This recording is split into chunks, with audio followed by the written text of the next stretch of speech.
everyone. Welcome back to another iX3 event, where the I stands for insight, inspiration, and impact.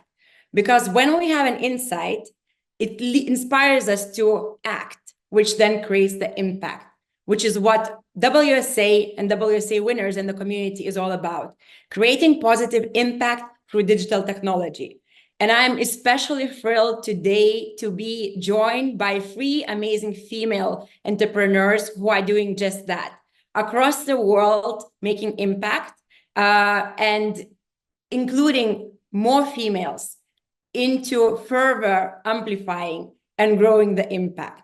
So it's a especially interesting iX3 space today because we have also representatives from 3 different continents. Which I think is super, super important for us to also understand and to be aware of. We understand our own local, context very well. And we live in a global world with so much technology, so much information really kind of pushed to us all the time. But do we really stop to understand and to live or like to realize how people in different cultures, in different continents, are experiencing this global connected world? Do they live and breathe the same reality, the same challenges, the same successes as we are? And that's why I'm especially thrilled to have representatives from 3 different continents and 3 different cultures talking about the same subject, the inclusion and opportunities for females. So it's really wonderful that we're having this space right now. Then the world really needs more female empowerment and more females building and creating great things. So I will remind you a little bit about the format of the iX3 events. We will have 3 speakers sharing their stories for roughly 10 minutes each, followed by a Q&A and a chat panel discussion, if you wish, where we dive deeper into the stories of how the projects were born, what are the realities of that local context, and what's the impact and what's the next steps, potentially with some learnings for everybody who is interested and who is watching to get inspired to create impact. So without further ado, I would like to ask Trinidad from Laboratoria. Today, we're going counterclockwise around the world. So all the way from Chile. We would love to welcome Trinidad on stage to share the story of Laboratoria and how you are including females in the job market, upskilling, and really, delivering amazing impact. So floor is yours. Over to you. Thank you very much, Odeta. I will share my screen now. Hi, my name is Trinidad. As Odeta said, I'm Chilean, and today I want to talk about the importance of diversity. We can observe diversity everywhere in the natural world. A diverse ecosystem is what enables it to thrive. When we think about our society, we see many, many, many different cultures and traditions. We are incredibly diverse, but we often forget to honor that diversity. For example, in designing our modern world, we overlook the importance of considering everyone's needs. Take women, for example. For centuries, we have been confined to the private sphere. Men had led in business and politics, setting most of the norms and rules that shape our societies today.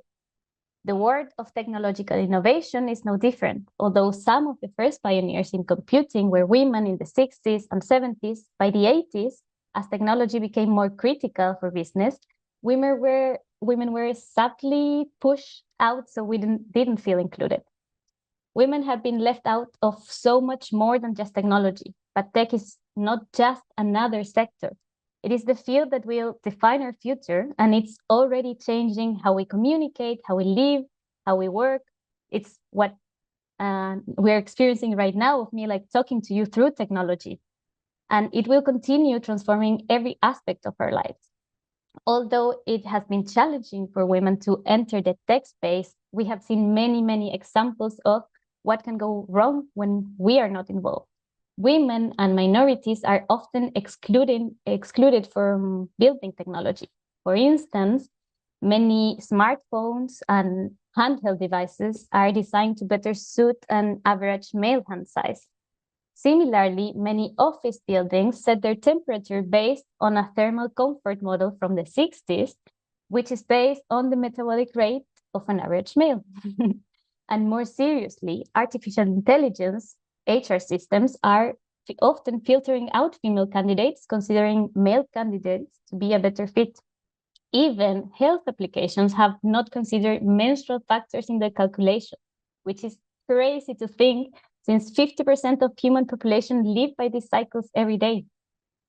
But the importance and value of women in tech has not been that obvious since the beginning. That's why I want to tell you a story about Mariana. And like many women, including myself, she didn't major in a technology field. However, she met her husband, a software developer, and they both shared a passion for entrepreneurship. They decided to start their own company in Lima, Peru. And in her own words, it's easier said than done, as they had little idea how to begin. So in 2013, along with their friend Rodolfo, they created a software development company and began to do quite well because the tech sector was growing and they were getting more and more clients until they couldn't handle it by themselves. So when they started building this own software development team, a big problem arose. Only few qualified developers lived in Lima, and every company wanted them. So they managed to build their dream team, as you can see here, but something was missing. So where are all the women? Mariana was surprised at how rare women developers were. So she started digging deeper and exploring communities and immersing herself in the software world. And the pattern repeats: skilled developers, but all men. It's not that women don't like tech or aren't interested in technology or we aren't good at math and science. We are very capable and actually very amazing at it. But the issue is this field is built on stereotypes. And these stereotypes make it very difficult for us to feel included in such communities. That's when Mariana decided to take matters into her own hands. She realized it made no sense for half of the world population to miss out in a field of amazing opportunity. So great jobs, high pay, and the chance to design technologies that shape our lives and futures. The world of software is a word for passionate self-learners, where a university degree isn't the only path to success. So can you think of a field with more potential for inclusion? This realization led to the birth of Laboratoria. Mariana turned her insight into life-changing opportunities for women. The software company shifted from selling websites to companies to building an organization that builds and search talented women seeking for better opportunity. They designed a rigorous 6-month program where students not only learned coding or JavaScript, but also learn actually how to work together, how to trust each other, and very importantly, how to believe in themselves. By the end, these women became outstanding developers and designers. We're still amazed by the talent and strength of our first graduates. And this is a little spoiler, the 3,900 women who have since gone through Laboratoria. But going back then, with effort, they reach out to companies to show them this incredible talent, to show that these are the developers needed to build better teams and better products. And this also sparked a movement in Latin America, forever changing the tech sector. Companies now want to build diverse and inclusive teams where everybody has the chance to thrive. This movement also has inspired thousands of women to believe that they can become technology creators and actually go out there and make it happen. This year, Laboratoria celebrates 10 years of transforming the life of women in Latin America. We are now present in 11 countries across the region and have impacted more than 3,900 women. And I want to share some stories of different women, such as Sofia. She's a young woman from Mexico City, worked with her family running a stall at the street market. She described this setting as a place where we follow the rules of the street, similar to the rules of the jungle, a place where words rarely get you anywhere, a place of unpleasant experience, and a place of violence. At Laboratoria, Sofia not only discovered a passion for programming, but also found a way to change her life and her family's life. Since then, she has thrived in multiple jobs, including working remotely for companies of the US. And today she serves as an ambassador for Women in Voice and works as a conversational AI designer. But there is also Pamela from Brazil, who decided to transition her career from being a yoga teacher, despite all the barriers. And in her own words, she said, I believe transitioning careers is never easy, especially when you're a woman, when you're over 30, when you're from the outskirts, and when you're Black. But now she's thriving working for Bradesco, one of the largest banks in the country and the region. And this is not just one or two stories. Fiorella used to study at a public university, but at 19, after becoming a mom, she needed to leave her studies. After Laboratoria, she joined Globant as a programmer. And I want to share with you some of the words that she said that I think shows like the power of diversity in tech. She shared with us that the opportunity to connect and learn from people from various backgrounds broadens projects' perspectives and increases product quality. So she said also, I firmly believe that technology has the power to transform the world and people's lives. Laboratoria's graduates are duplicating the salaries they received going through our program. But more importantly, they are part of a change. They are reducing the gender gap and proving themselves that they can do it. So technology is becoming more and more relevant in our daily life. We use it for everything, to communicate, to shop, to study, to learn, to work. And this world needs women to be part of these changes, not to be left aside. We need to be there to shape our future. More women designing, analyzing, and building technology is what will make our society thrive. And I have no doubt that we'll also build a better future for all of us. So thank you very much. Thank you, Trinidad. This is amazing. And, at the very beginning, when you were telling about, world design for males, I remember that I recently learned that even the medicine is tested on the male rats or like mice, right?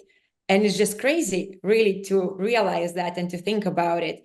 So I'm super, super, excited. I got goosebumps hearing the stories about your impact and the impact that the females who go through your program actually are continue making. I would love to invite Kaya to the floor, and we will come back on, just discussing and looking at how the differences across the continents is shaping the world for females these days. Kaya, I think the floor is yours now. Thank you so much, Odeta. I grew up in a small town in Poland. The town was about 15,000 inhabitants. And from a young age, I was quite independent. I always wanted to learn more about the world, and I yearned to be part of a community that shared these values and the outlook on the world with me. In primary school, I was quite active when it comes to school life, putting my hand up to be part of, class committees, be speaker at the end of school events, and so forth. But what I didn't know then, but what I know now, I was expanding my comfort zone. However, looking back, I know that my hand was often one of the few ones being raised in class when such opportunities came about.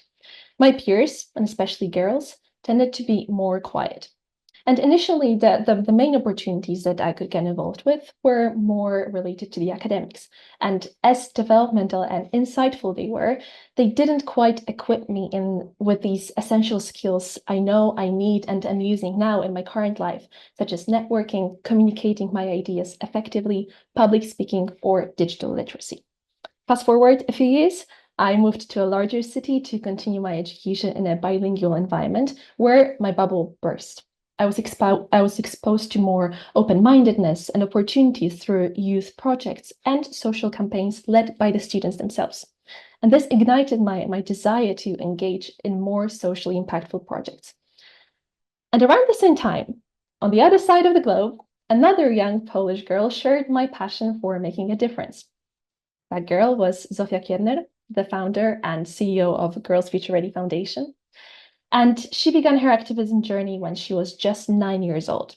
At the age of 6, she moved from a small city in Poland to a completely new country, Finland, with her family. And not knowing any English, Zofia struggled to communicate with her peers at a school where English was the primary language of communication.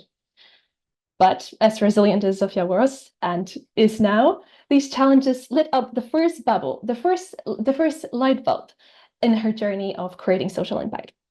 It made her realize just how important language is in connecting with others.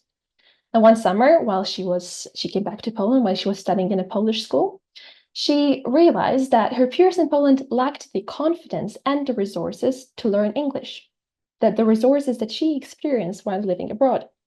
This personal experience, combined with kind of the style of teaching of English in Polish schools, which is very much focused on the grammar rather than speaking, motivated her to make a change. So she organized a book drive, collecting English books for a Polish school. Despite the continued no or wait until you're older she heard from her head teacher at school. And after months and months of continued asking and proposing her idea, she was able to collect and donate over 40,000 English books to schools, orphanages, and English hospital and children's hospitals in Poland over 9 years with the help of volunteers in the US and Poland. This equalized the educational opportunities and improved learning quality in even the most remote areas of Poland and small towns, such as the one I come from. And despite facing these challenges and skepticism due to a very young age, Zofia persevered, demonstrating that impactful work knows no age or background. And the joy on the children's faces that were receiving these books only fueled her determination to continue her social mission. And this mission to empower the youth, especially young girls and women from Central Eastern Europe, turned into the Girls Future Ready Foundation. When, a few years later, Zofia and her family moved to the United States, so another country, another cultural shock and realization emerged. The girls that Zofia encountered in the United States were naturally more stronger and more active and open in presenting their views, whether at school or beyond. And this difference, again, led her to reflect on the educational systems and the differences between them among countries, and most importantly, the importance of skills like public speaking, global mindset, entrepreneurship, and self-confidence in the development of powerful, self-confident, and future-ready girls. We know that despite women making over 60% of college graduates in Central Eastern Europe, they hold only 8% of CEO positions, and with many leading companies lacking any female executives. And these statistics are shocking, and especially when I see and look back at my friends from my hometown that are so capable of becoming leaders, but are lacking the confidence and the belief that they actually can.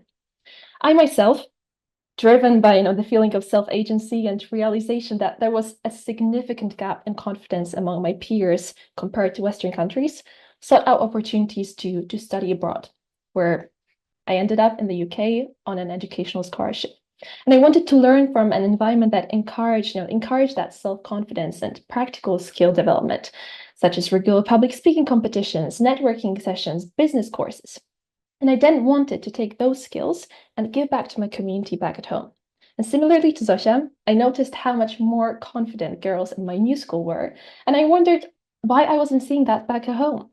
And it was around this time, at the age of 17, that I discovered the Girls Future Ready Foundation, which provided me with truly immense support and opportunities through mentoring programs, workshops, and masterclasses. And the community helped me realize my potential and fueled my passion for even passing on these skills to others even more.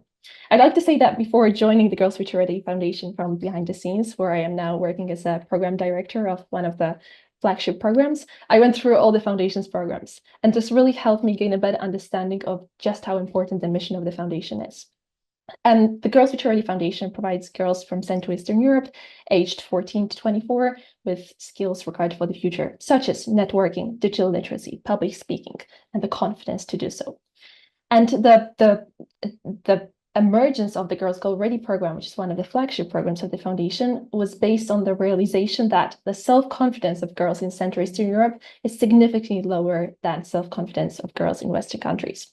We really want to take from our experiences, from Zosia's, from mine, and all the girls that work behind the scenes at the foundation, and help our beneficiaries, the girls that participate in our programs, develop these soft skills, but also, all the skills required for the future, so that they're stepping in it with more self-confidence. And seeing all the challenges in the current world and wanting to address these issues, the Girls Go Ready program emerged. What is the Girls Go Ready program that I'm talking about? The program connects, each year we connect girls from Central Eastern Europe, 200 girls from Central Eastern Europe with 100 native or fluent English speakers. And the girls work in mentor-mentee pairs for 6 months on monthly challenges on some of the most pressing global issues. We unite the girls from two sides of the world to open their eyes to the connectivity of tech, global mindset, and English skills. We partner with an organization called Master Match, which uses an AI-driven tool to match the girls into teams based on various criteria, such as their age, interests, English language speaking skills, and more. And this way, the girls form lifelong friendships from the very, very first meeting. Each of the monthly challenges equips girls in new skills. For instance, during one of the challenges, the girls researched the topic of universal human rights and their connection to sustainable consumption. Then they were able to present those ideas and their projects during international meetings and workshops and facilitate those workshops themselves. Again, in one of the other challenges, the girls recorded podcasts about access to education worldwide that discussed topics such as distribution of educational resources and differences in education system. And some teams not only recorded the podcast once, they went on to record episodes every month for 6 months, and they're still going strong. And I think what's most important for me is they themselves told us, I've always wanted to host a podcast, but I didn't know where to start, how to formulate my thoughts. I have important words to share, but I didn't know how to do it, who to record it with. So thank you. Thanks to Girls Go Ready, I was finally able to make my dream come true and gain the confidence to pursue my goal. And it's these stories that keep us going. Another challenge focused on celebrating women in business, and the girls created their own business plans and startup ideas, and now are working actively towards implementing those ideas into reality and opening their startups in the future. The Girls Laboratoria Foundation itself has supported over 80,000 girls worldwide so far, and the Girls Go Ready program over 1,200 girls worldwide who spent over 8,000 hours of English conversation free of charge, completely to build that confidence and that global mindset that they require for the future in the current world. So the foundation has made as well, coming from a small town from Central Eastern Europe, and on many girls. But being part of the WSA network as well, and being recognized as the European Young Innovator Champions last year in Graz in Austria, has been a crucial part of our journey. The connections that we established during the event and within the network invited more mentors from around the world to join our program, and at the same time helped us scale our initiative to other countries in Central Eastern Europe, such as the Czech Republic, Hungary, or Ukraine. However, as you all know, social impact, foundations, and working as a nonprofit don't come without its challenges, such as financial challenges or scaling our work even more, especially among the youth in the United States. So the other part of the world has shown to be a challenge. But I wanted to end on a very positive note to share some tips that I learned along the way with you, either from the WSA community or from our program community as a whole. First one, definitely communicate with your beneficiaries. They know your programs inside out. They've been a part of them for such a long time, and they can often provide one of the most beneficial, critical, constructive criticism for you. Again, another tip is wake up and keep going. Sometimes you may be the person who believes in your initiative the most, who's the most passionate about it, and you truly know that you're making an impact. And through that resilience, perseverance, and the right people that will come along the way and help you scale your impact, despite all the voices that want to bring you down, you will manage to create and scale that impact even more and help more people gain that self-confidence, public speaking skills, networking skills, and more. And last but definitely not least, my ask to all of you, the ask from our foundation. When you hear a young person say, I want to create my own initiative, I want to facilitate my workshop, I want to set my own business, listen. Don't judge and don't clip their wings by saying it's too early or you're too young. Perhaps they already have an idea in mind, a brilliant one that will completely, revolutionize how we perceive the world. You never know. Sit down and help them to create a business plan, and one made with colored pencils will particularly stand out. Thank you. Thank you, Kaya. An amazing, inspiring story from completely different contexts and age group.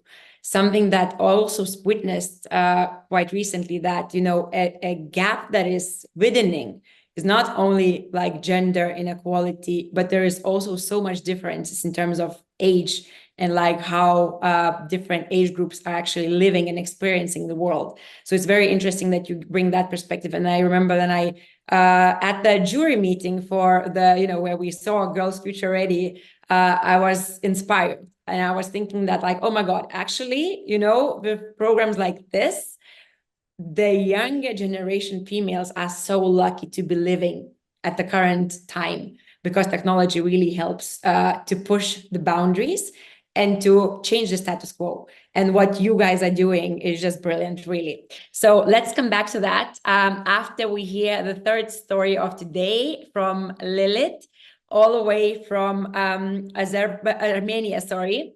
I remember talking to Lilith in Graz as well, and I'm really curious to hear, your story and how SafeU is evolving, and yeah, what's the latest?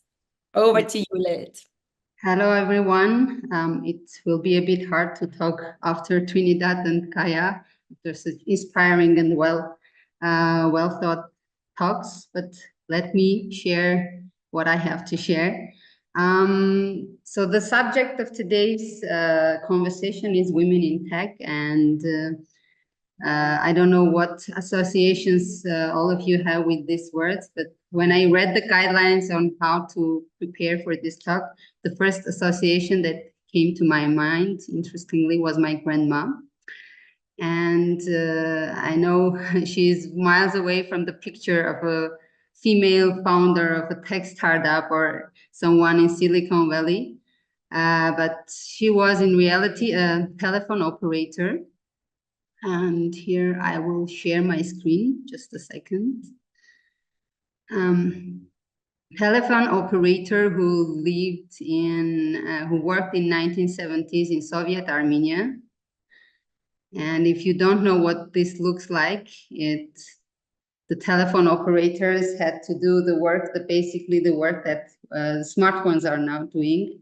Now we have this joy of life. We pick up the smartphone and we call each other from anywhere in the world. But back then, you needed people like my grandma. This is not my grandma.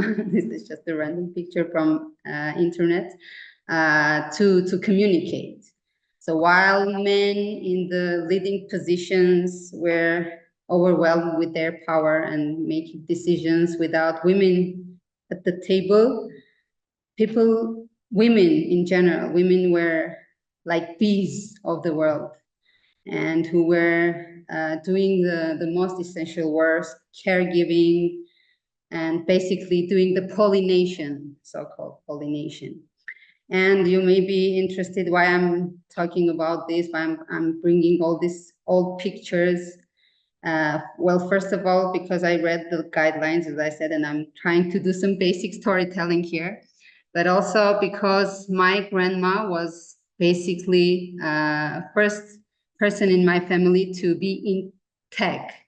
And she was also the first user of desktop computers, thanks to her job back in 90s. And actually, she didn't have an easy life. And she, in a time and context where she lived, she had to struggle a lot before she would be allowed by her husband and her mother-in-law to work.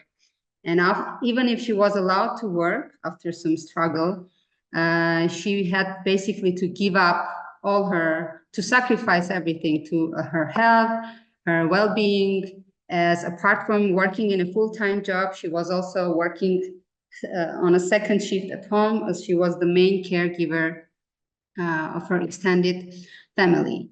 And she is not a singular case. She represents millions of women back in the time and nowadays who have to struggle a lot to earn their place under the sun. And there are also women who don't even get the chance to live, let alone to thrive and to fulfill their dreams. The sad reality is that 1 in 3 women worldwide are experiencing some form of physical or sexual violence throughout their lifetime. Every day in the world, 137 women are killed. This equals approximately 50,000 women a year.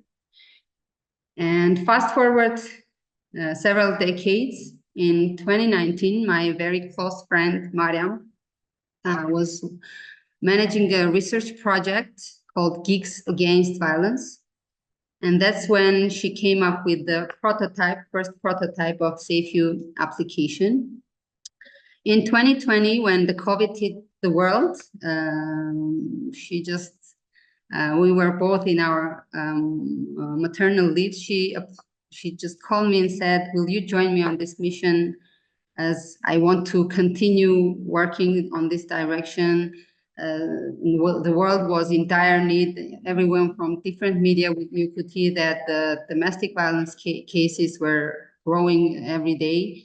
And she called me and said, "Will you join me on this mission?" And this was a mission that I didn't know much about. I was back then a corporate lawyer, working with different tech startups and IT companies, and violence against women wasn't an issue that I dealt with.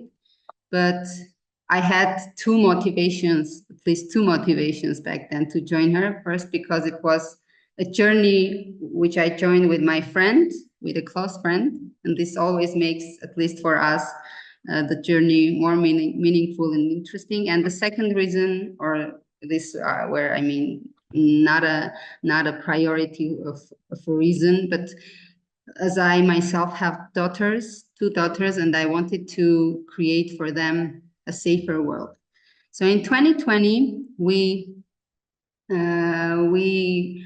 converted from the prototype to an MVP of SafeU and launched it first in Armenia and then in Georgia. And we didn't follow, we decided not to create just a simple safety app for women, but to be more inclusive and to engage all different support services in the field and to bridge those services to the ones who needed them the most. Bringing technology to a field of women's support services, nonprofits, social services, and governments is very, very hard path that we chose. And I would say that in this sense, we were and are actually real trailblazers.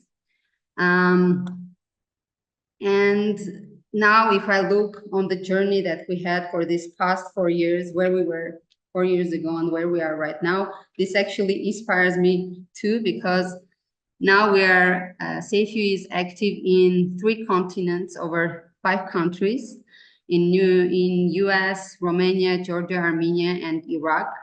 It has been recognized as a digital public good, as said by the UN Secretary General. It has reached more than 35,000 real women, and we have addressed more than 15,000 cases. We've provided 88,000 consultations. We are recognized, we are partnering with different UN agencies, governments, and organizations. But most importantly, SafeU has shaped and saved lives. And it goes beyond the simple SafeU help button. This is becoming a real community and change maker, because I want to illustrate this with a story of a woman who didn't have smartphone herself in reality. And her sister learned about us and asked us to step in a very harsh situation. And we stepped in and we were able to call for help. And thankfully, this woman was saved after the police was involved. Now she's not living with the perpetrator anymore. She's safe, and she is one of our very fidel users, I would say. And this story illustrates again the fact that technology is a mean for change. It's not the only tool to be used and to change the world, but it is a strong basis for a bigger movement. And now with every day, more and more people are joining our mission, and we are growing. Our community is growing. And I would like to finish with some thought that the statistics of 1 in 3 women being survivors or experiencing violence throughout their lifetime is unfortunately very inclusive. It doesn't discriminate. I myself am a survivor of domestic violence. Your loved ones or people you care can be in these statistics too. But the most important thing is to stand tall against violence, save lives, and use all the tools that we have, all the means that we have to fight against violence. Yes. Thank you, and I invite everyone to join us and amplify our voice. Thank you, Lilith. And really, I invite actually all our speakers on the stage to also join us to continue the discussion, where I want to actually start with a question to you, Lilith, because, you know, obviously, violence is probably, you know, we heard the stories from Trinidad and Kaya, where it's about inspiration and giving tools and equipping females to be you know, more self-sufficient and different things. But everything starts with safety, right? Like, we cannot think about progress and development if we don't feel safe to begin with. So it's very interesting to hear from you, because you're now part of, like, you're now operating you know, also across continents and different countries. Would you say that what is the correlation with domestic violence? Is it economy? Is it education? Is it, have you noticed or have insights about different trends across the globe and in different countries for violence against women? So, of course, there is this perception that the violence against women is happening mostly among vulnerable communities, among those who don't have education, who lack economic means. But our experience has shown that, of course, vulnerable communities are more vulnerable to violence and to other crisis situations. But as I mentioned, the violence doesn't discriminate, and we have had lots of cases of very wealthy people or very well-educated people who were themselves survivors of violence. And you mentioned very rightly that safety is just the basics. It's a basic right that you need to have safety then to be able to fulfill and thrive. Otherwise, there is no way. I mean, there is a way, but with lots of struggle, with lots of sacrifice, and with some, I don't know, oppression, you can still work and still live. But safety and peace is some basic thing that you need to have in order to be able to live and thrive. Yeah.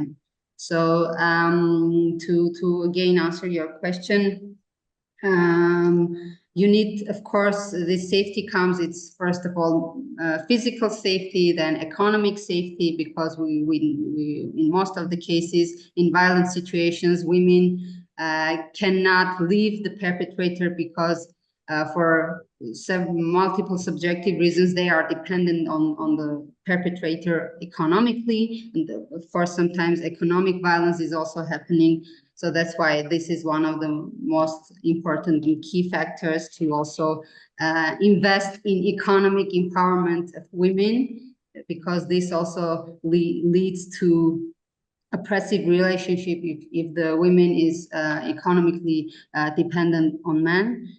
And then mental and psychological safety, all of these safety layers and components are very important to be met in order for a woman to be empowered and to just live the life that they were given. and to make their own choices, to do whatever they want, and to contribute. As I mentioned in my talk, I honestly and truly perceive that women are like pollinating and are driving force of humanity, and this is a true fact. So yes. Yeah, and you're so right. Like, when you maybe were delivering the talk, I didn't really caught attention on the kind of like that violence is not discriminating. And I was thinking, listening to Trinidad and Kaya, thinking that like, oh my God, in Lithuania, actually we have like, because we don't like, I think that the ratio of men and female is like way towards female. There is no way, but we have to have strong females who are taking care of, positions and education, like attending education and everything. But then, and I was like, yes, actually, like we have such a strong female community in Lithuania. But then, you started talking and I realized that actually we also have a lot of community and violence against female as well, still being really talked about. I don't know, Trinidad, how do you get to deal with safety and violence issues, or what sort and in what ways do you see that Laboratoria addressing it, or maybe not having to address? Thank you for the question. Yes, I think it made a lot of sense to me when Lilith says about like economic independence, because we have a lot of students that are like single moms, for example, where the father is nowhere to be seen. That's a very common thing in Latin America. So the thing is, as they enter our program and learn in community, also they are finding this safe space. We have the larger community of women in technology in Latin America, and it's really amazing space. Like they are really sharing everything. It's full of like sorority, and they really stand for this economic independency. So now you have like a lot of moms saying like, now I have this work that I can do remotely, and I can take care of my child and also work, and I have like this income that makes me and my family safe. So I think that's one of the ways that we address like violence, but also making technology like a secure space. And I think that happens when you build community, as Lilith said also. When you have this community, it's like a very strong and close encounter. Although these women are like in different countries and everything, you can really feel this closeness and feel the support of each other women. So I think that's one of the ways. And I would love to connect, this also topic to Kaya, to you, because you are dealing with young population, well, at least, your segment of target users and females that you are trying to empower is, in a completely different age gap versus potentially, Lily's grandmother or, our mothers in general, right? Who might also have experienced more violence because due to lack of knowledge and that economic power. Do you get to experience or witness or hear anything? Like, do you discuss like physical safety and that safety topic within Girls Future Ready? Yeah, so thank you for mentioning this. I think it's very important to also understand that kind of the safety aspect is a crucial, is a base of our life intergenerationally and across all ages. And within our foundation, our programs are targeted, as you said, to girls 14-24, which is quite a vulnerable age, which is the age of puberty, where you're just finding yourself, your self-confidence, etc. All our programs are very much kind of user-based. We're constantly in contact with our beneficiaries, whether through master classes, the Her Story master classes that happen in a very intimate atmosphere of about 30 girls, that they're able to turn their cameras on, turn their mics on, ask questions, and don't feel intimidated by the fact that they're talking to, for example, a CEO or an ambassador of Poland in all these countries around the world.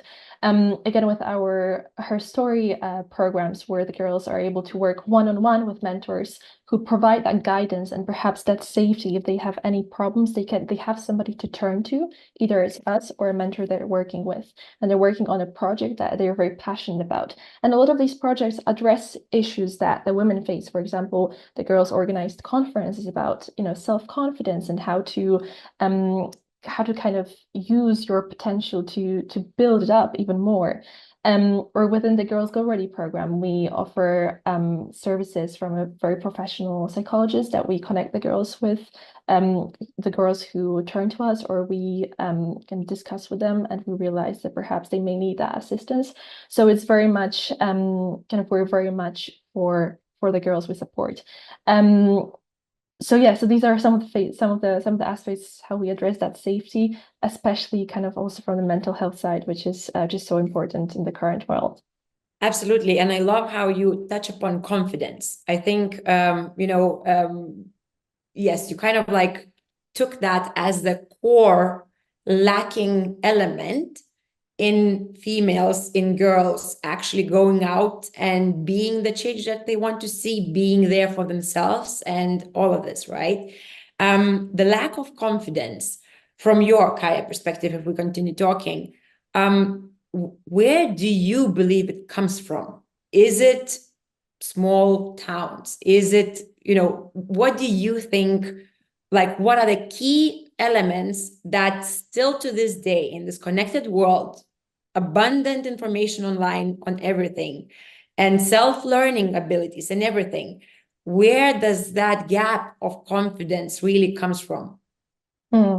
Yeah, so there are definitely a lot of factors, but I think some of the key ones, for example, like you mentioned, perhaps coming from communities, more vulnerable communities or smaller communities that are not exposed to all these opportunities. Like I mentioned, for example, student campaigns, youth clubs, or local culture, community centers. Communities where girls feel like they are only restricted to a particular set of chores or tasks or jobs that they can then specialize in future. That restricts that kind of open-mindedness. There's much more to the world than that small bubble that I also mentioned, that kind of moving to a bigger city, I got out of, in a sense. The next one is definitely the kind of traditional view or the stigma in society, where girls are usually asked to be a bit more quiet or to behave, or to sit with their legs very much straight when they're out on public transport, etc. So it's all these intergenerational and this generational kind of sayings and that build up with each generation and with all the girls, and are passed on. And I think it's important to break that cycle and kind of break that status quo that you mentioned at the beginning. So definitely coming from smaller communities, stigma, and also stigma in general around the area, for example, Central Eastern Europe. When we think there are a lot of stereotypes about kind of people coming from Poland because of different kind of cultural understandings of what our culture looks like, or when we come to different cultures and how we contribute to it. But I think even being a woman coming from Poland, especially a young woman, also how Zofia, repeating Zofia's words, being a young woman from Poland, from Central Eastern Europe, is especially maybe challenging in the current times. And we hope to see more female Polish CEOs in the future take on those executive positions in global companies around the world. Trinidad, what about you? Because then you were sharing that story of, females were attending and really kind of like involved in the tech in 1985, but then kind of like there was a gap. How do you relate that to confidence? What do you, what's the kind of like core that you believe is still missing or creating that gap in Latin America? Yeah, I think Kaja also made very good points, and also when she was speaking with her presentation, I took some notes, because I think yes, confidence is a really big factor because of like vulnerable situations. When you have had systemic barriers that like push you down constantly, you are losing this confidence. And also I think not seeing women in power, or like having not too many women to look at, for example, diversity, being a Black woman and not see a CEO that is Black, you don't imagine yourself in that position. You lack this confidence or this ideas of like, oh, I can be that woman, I can follow this path. So yes, as I think also in our bootcamp, we talk a lot about something that I think now everybody knows a lot about, that is like the imposter syndrome. And this is constantly happening much more in women because we are like feeling that we are not good enough, and they are going to realize that I don't know anything. And this is also built by the educational system. As also Kaya said, that we are taught to be quiet and like nobody has to notice you, and a girl speaking loud is like hysterical. So I think it's like a mixture of systemical barriers and like our society, how we are built. And I think it's very inspiring seeing, like, for example, these projects or NGOs that are teaching women and making them feel stronger and empowering them and making them very much self-confident to say like, no, let's stop this, or let's build this, and let's get more women in power to build a better and diverse world. Thank you, Trinidad.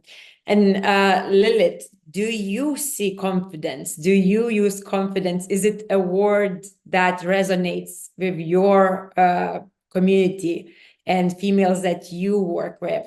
And kind of like a second maybe part of that question is like, what are the challenges that prevent from building that confidence in more females?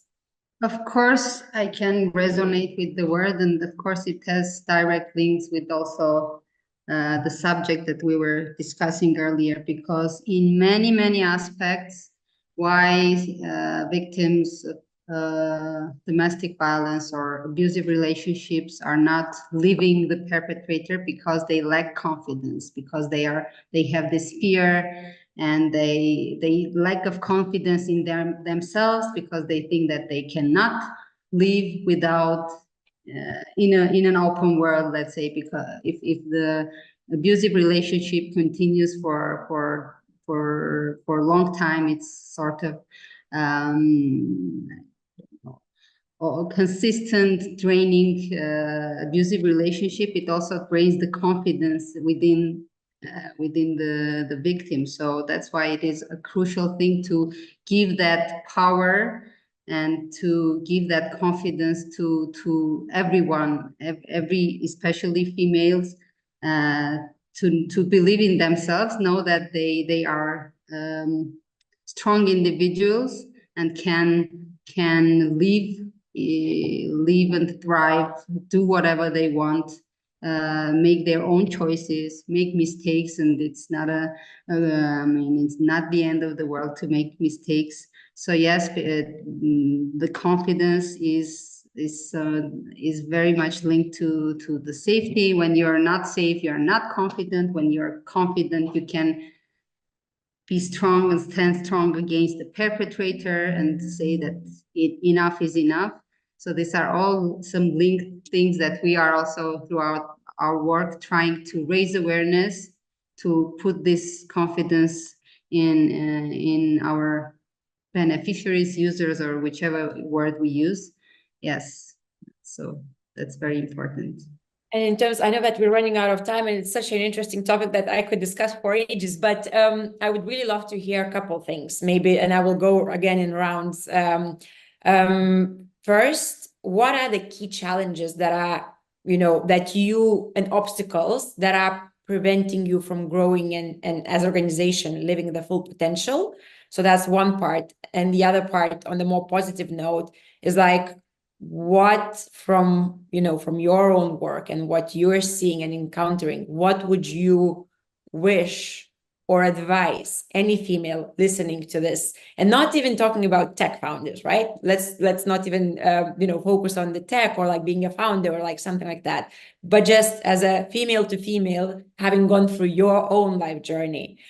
So let's start with Lilith, you maybe on the challenges. Yeah, so the challenge, the general challenge is that we are real trailblazers in this field, and it's extremely difficult to work with all these different customers, let's say, that will use our solution and will make a workable tool in every context, because in every context we need to work with all these different support services, and this is the main big challenge. But gradually, step by step, we can build trust into technology from these organizations. And what I would advise, I think something that I learned during this past year of my life, which was a bit challenging, is that you need to love yourself first to be able to stand and to thrive. Again, I'm using this word thrive a lot, but to be able to fly and be free and to fulfill any aspirations that you may have, you need to first love yourself. And this may seem a bit trivial, but this is the beginning. If you love yourself, then you'll be able to spread the love and get some love around yourself. Yeah, that's what I would advise all females, all women and girls that are now listening to us. Love it. Loving yourself makes you thrive, right? It's Yes. that confidence that actually empowers and fuels the thriving, which is amazing. Thank you, Lilith. What about you, Kaya? Are there any obstacles and challenges that you're facing in growing your impact and including more females into that self-confidence journey that you're delivering? Yes, so definitely none of the journeys is without its challenges. So we want to keep all our programs and our, our impact, our work as available to as many girls as possible, for as long as we can. However, with that comes the support that we also require, especially, it's very common, I'm sure, for all of you initiatives, the financial support to maintain and sustain our initiatives. For example, the grand prize of our Girls Go Ready program is a fully funded trip to New York City for the girls to finally meet each other in person. And for that, we really welcome any support that we can receive. So that's one of the challenges. The other challenges is, for example, also showing our impact even more to the mentors from the United States and other English-speaking countries, and kind of showing them the value that the program could also have for them. Maybe not necessarily from that learning English language, but helping others learn it, learning about other cultures, gaining that global mindset, and perhaps reconnecting with their cultures. We have a lot of girls who have Polish heritage, whose parents, grandparents came from Poland, that are able to reconnect with that culture through chatting with their peers from Poland itself. And the other question was about advice I could give. So a motto that we follow at the Girls Future Ready is educate a girl and she will change the world. And I think my advice to all of us listening here and all of women, let's also help educate each other. So for example, the work that Lilith is doing, Trinidad, Iodeta, and all the other female change makers, we can use that work to educate each other, and together we will change the world. We are changing the world. Amazing. And I love how it rhymes. Educate a girl and she will change the world. That's like perfect. Exactly. Trinidad, over to you. Thank you. I'm going to try to wrap it up because I see that we are near the time. But I think one of the key challenges for us is the rise of AI and the rapid changing that is happening right now into like the labor market, and everything is like really pivoting the market, because nobody really knows what is going to happen with AI. And the one who says that knows, it's completely lying, because nobody really knows. So we need to be like out there and watching this change and pivoting and seeing, okay, this is happening. This is what our students need to learn. So this constantly rapid movement is very challenging. And also I think reaching women who, because when you are in touch, you don't need to build a career, become a programmer or a designer or a data analyst, but you can really thrive and put your business out there knowing a little bit of technology. So also I think reaching these women who feel that technology may be so hard or maybe too far away, it's also a little bit of a challenge. And what I wish or what I advise, I am very prone to communities. I think these movements that we are like supporting each other's and we are like really wanting each other to thrive. It's amazing. And I think women who are out there wanting to build something, come to your friends, to your community, to your like city community, or search in the internet who you can reach. Because for me, as I was like educated when I was little, women always were like competition. And that has been like changing in with the feminist rise and everything. And now I'm very, very sure that we are not competitors. There's space for everybody here. So for me, this is my advice, like reach your peers, reach your partners, reach your community, because you can build amazing things when you meet the right people. Yeah, I love what you said, because it really rings a bell. Then I first heard a female saying that we don't have enough females on the boards of companies. And let's start by females inviting females, because in many cases, even females choose males, right? So males had their boys clubs and golfing clubs and all of this throughout the whole time, right? So it starts with us really being inclusive and like amplifying and taking example of you and including more females by empowering. But it is also such a good wrap up in the sense that technology, we are all using technology and we are all confident and trusting ourselves and potentially thriving. And that is an element that does add that missing or kind of covers the gap in that on that journey to thrive through confidence and through being part of a community. Thank you so much for being here today. I wish that we had another hour to actually talk and discuss and really have that female circle. Hopefully, I really hope that you also found value of being here together and that you potentially will connect and find ways how to amplify each other's efforts. And I really, really hope that I will see you at the WSA events, either virtually or hopefully physically, very soon somewhere around the world. Thank you a lot, and best of luck for doing what you're doing and amplifying your work further. Thank you. Thank Thank you. you.